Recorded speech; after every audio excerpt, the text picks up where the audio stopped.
Many of the stories that made headlines in 2022 will continue to do so in the new year. From economic uncertainty, the midterm elections, and presidential politics here at home, to the war in Ukraine, which in February will have lasted for a full year. NBC's Joe Fryer looks back at the stories that shaped the world in 2022. The headlines that defined 2022 were seismic and historic.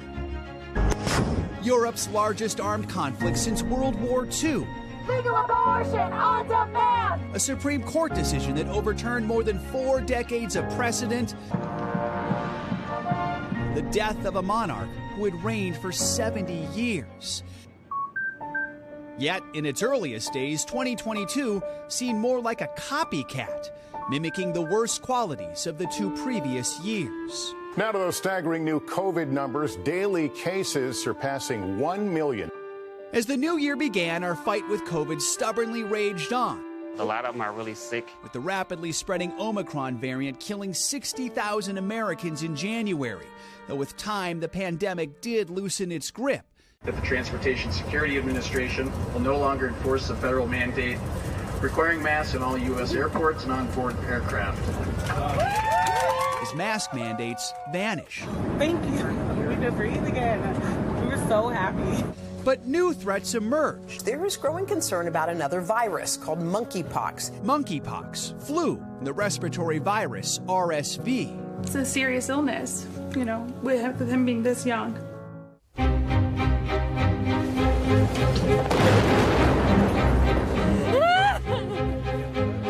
Overseas, it was a different battle that rattled the world. In February, Russia stormed into Ukraine with high expectations, only to be met by a resilient foe. And its inspiring leader, President Zelensky, refused to flee.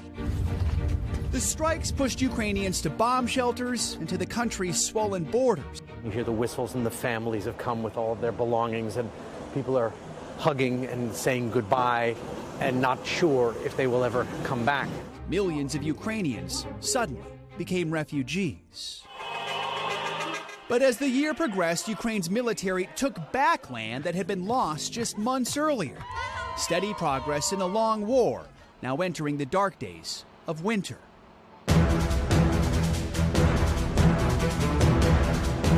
In America, winter stormed in early. We've seen over 50 inches of snow in under 24 hours. A record-breaking snowstorm dumped nearly 7 feet of snow on the Buffalo region. While in Florida, Hurricane Ian pummeled the coast with winds that reached 155 miles an hour. You can't withstand this kind of stuff. Just shy of a Category 5. These cars were all nicely parked, and they're now all floating freely. It would be Florida's deadliest hurricane since 1935.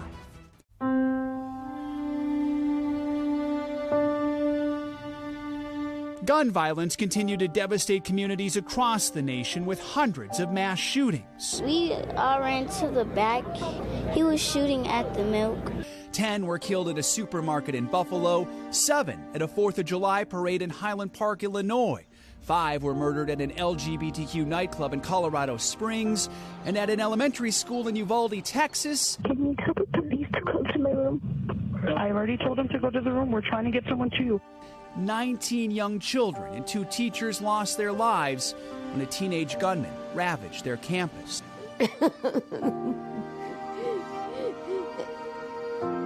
How did he get in there? Adding to their grief, questions over law enforcement's delayed response. Hands up! Hands up! Hands up! Emotions were high across the country when in June the Supreme Court overturned Roe v. Wade. I feel like I got punched in the stomach this morning. For some, there was anger and fear.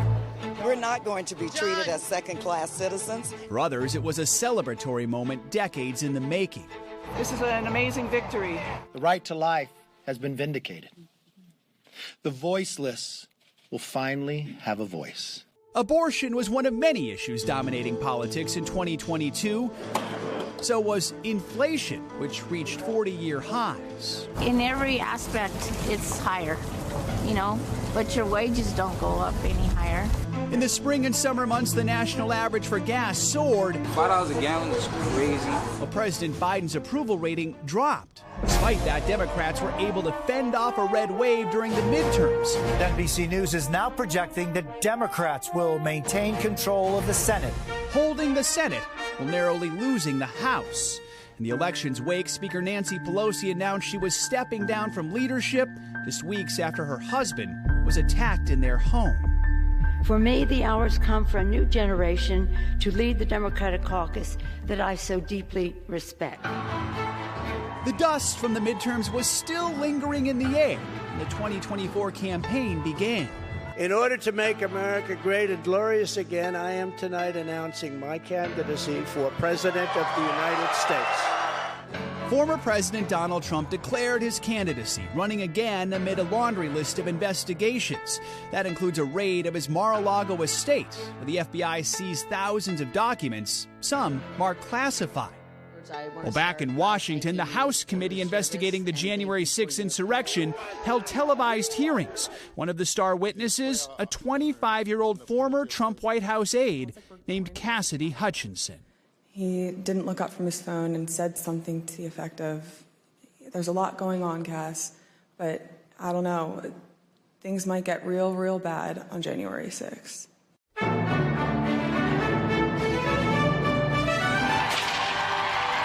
In London, Queen Elizabeth celebrated her Platinum Jubilee, marking 70 years on the throne. Her June appearances on the Buckingham Palace balcony, flanked by family, including her scene-stealing great-grandson, Prince Louis, would end up being her final times on that storied perch. Some sad breaking news. Queen Elizabeth II, Britain's longest reigning monarch, has died. In September, the Queen died at the age of 96. Her son Charles immediately ascended to the throne. As I stand before you today, I cannot help but feel the weight of history. For the UK, it was a year of transition, with one prime minister resigning. I want you to know how sad I am to be giving up the best job in the world. Then just weeks later, another. That I am resigning as leader of the Conservative Party. 3 leaders in a single year. I will unite our country. Change was on the minds of protesters in Iran. They took to the streets, angered by the death of a young woman who died after she was arrested for allegedly violating the country's strict dress code. While in Russia, American basketball star Brittany Griner spent most of 2022 behind bars, convicted on drug charges. This has been a very traumatic experience. Before she was released in December in a prisoner swap.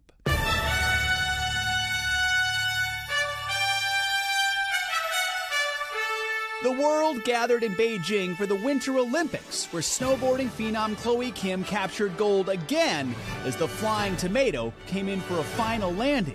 Shaun White retired after barely missing the podium. This is, I think, my last run. No matter what, this is it. I think so, yeah. 7-time Super Bowl champ Tom Brady also retired, then 40 days later, unretired, for announcing in the fall the end of his 13-year marriage to model Gisele Bündchen. And another GOAT, Serena Williams, seemed to step away from tennis after an emotional run at the U.S. Open. But later she proclaimed, "I am not retired." Serena Williams, who is your best friend?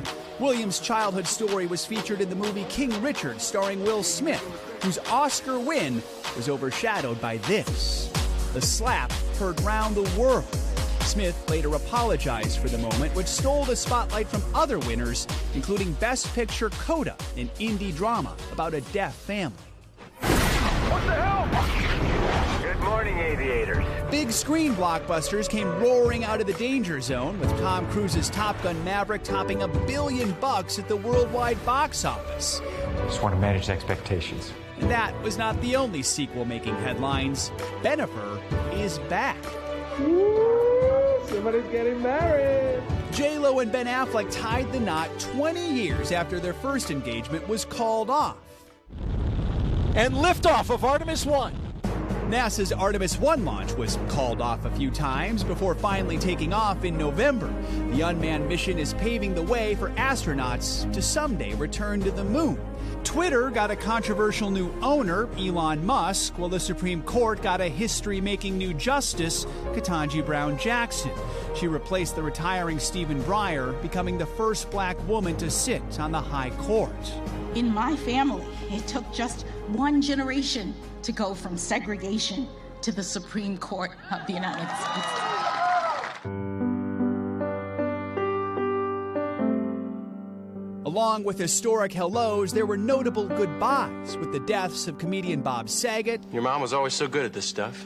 Singer Naomi Judd, Oscar-winning actor Sidney Poitier, Sing it over. and Grease star Olivia Newton-John. Timeless memories of the past as the world looks ahead to 2023. Joe Fryer, NBC News.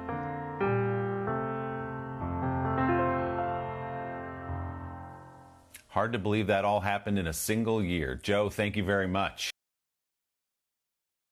Hey, thanks for watching our YouTube channel. Find your favorite recipes, celebrity interviews, uplifting stories, shop our favorite deals, and so much more with the Today app. Download it now.